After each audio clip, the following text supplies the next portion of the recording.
Hello everyone. हम लोगों ने biotechnology principles and processes chapter को कंप्लीट कर लिया है और इसके एक्सरसाइज में जितने भी क्वेश्चंस हैं उसके सॉल्यूशन को भी डिस्कस कर लिया है।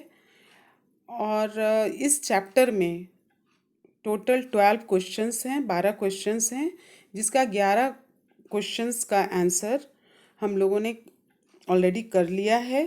और जहाँ तक हम समझ रहे हैं कि आप लोगों को भी ये अच्छी तरह से समझ में आ गया होगा। और अगर कहीं पर कुछ प्रॉब्लम है किसी टॉपिक में या किसी क्वेश्चंस के आंसर्स में, अगर जो आप लोगों को नहीं समझ में आ रहा है वो आप लोग हमसे डिस्कस कर सकते हैं।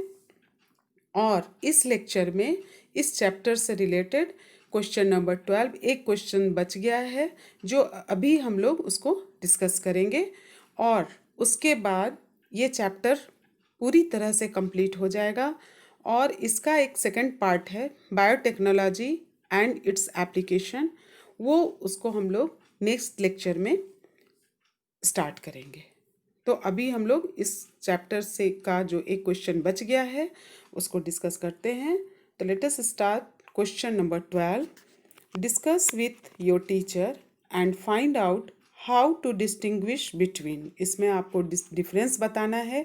ए plasmid DNA and chromosomal DNA, B RNA and DNA, C exonuclease and endonuclease. तो इसमें प्लाज्मिड को और DNA and chromosomal DNA, RNA and DNA, ये आप लोग के ऐसा नहीं है कि ये वर्ड को आप लोगों ने पहले नहीं सुना है या इसके बारे में नहीं जानते हैं। आप लोग इसे इस चैप्टर में अच्छी तरह से समझ गए हैं। और आरएनए और डीएनए तो आप लोग पहले से भी पढ़ रहे हैं। और इस चैप्टर में एक नया आप लोग एंजाइम के बारे में जो पढ़े हैं कि एक्सोन्यूक्लियस एंड एंडोन्यूक्लियस, तो इसको भी मैंने क्वेश्चन नंबर 11 में डिस्कस कर लिया है। लेकिन इस क्वेश्चन में एक बार फिर से हम लोग शॉर्ट में इसको डिस्कस करेंगे। तो इसका सॉल्यूशन हम लोग अब देखते हैं। तो the differences are as follows. A plasmid DNA and chromosomal DNA. Plasmid DNA, it is an extra chromosomal DNA molecule found in bacteria, capable of replicating and is independent of chromosomal DNA. Plasmid DNA एक extra chromosome DNA molecule, chromosomal DNA molecule है जो bacteria में पाया जाता है। इसमें एक word छूटा हुआ है, सर्कुलर। मतलब अगर हम लोग इसको इस तरह से भी डिफाइन कर सकते हैं कि plasmid is a extra circular chromosome present in bacteria. ठीक है। And chromosomal DNA, it forms the complete DNA of an entity found inside the chromosomes. Chromosomes में जो कंप्लीट डीएनए पाया जाता है वो क्रोमोसोमल डीएनए कहलाता है। Second, B RNA and DNA. RNA इसका full form ribo nucleic acid and DNA deoxy ribo nucleic acid. RNA का है सिंगल स्टैंडर्ड मॉलिक्यूल होता है, डीएनए डबल स्टैंडर्ड मॉलिक्यूल है। RNA can not replicate by themselves, इसमें self replication नहीं होता है। डीएनए में have the potential to replicate, इसमें सेल्फ रेप्लिकेशन होता है। फिर RNA consist of ribose sugar, DNA consist of deoxy ribose sugar.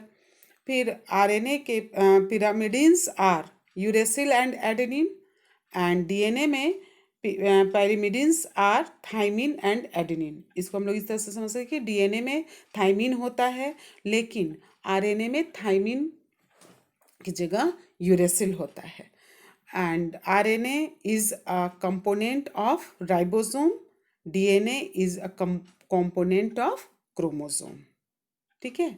और इसका एक मतलब इसी तरह से मैं बता दूं कि डीएनए जैसे ऑल लिविंग ऑर्गेनिज्म में, एनिमल्स में जो डीएनए जेनेटिक मटेरियल होता है। ठीक है। और लेकिन कुछ वायरस में, सम वायरसेस में आरएनए जेनेटिक मटेरियल होते हैं। ठीक है। And last one is exonuclease and endonuclease. Exonuclease, it is a kind of restriction enzyme which removes the nucleotide from 5 prime or 3 prime terminal of the DNA molecule. restriction enzyme जो होता है वो molecular scissor कहलाता है, जो DNA के fragment को एक स्पेसिफिक साइट पे कट करता है। तो एक्सोन्यूक्लियस भी एक रिस्ट्रिक्शन एंजाइम का एक प्रकार होता है जो न्यूक्लियोटाइड्स को रिमूव करता है। Endonuclease, it is a kind of restriction enzyme that snips within the DNA at particular sites to produce sticky ends। और इसी तरह से जब DNA के फ्रैगमेंट्स जो उसको एक स्पेसिफिक पॉइंट पे कट होता है तो उसमें स्टिकी एंड्स को प्रोड्यूस करता है एंडोन्यूक्लियस, ताकि DNA जब स्टिकी एंड्स जो होंगे वही चिपकते हैं, वही जुटते हैं जो कि DNA लाइगेज के द्वारा जिसको जोड़ा जाता है। ठीक है। तो मैं समझ रही हूँ कि आप लोगों को ये अब समझ में आ गया होगा और हम लोगों का ये चैप्टर कंप्लीट हो चुका है। अब हम लोग नया चैप्टर स्टार्ट करेंगे। Thank you.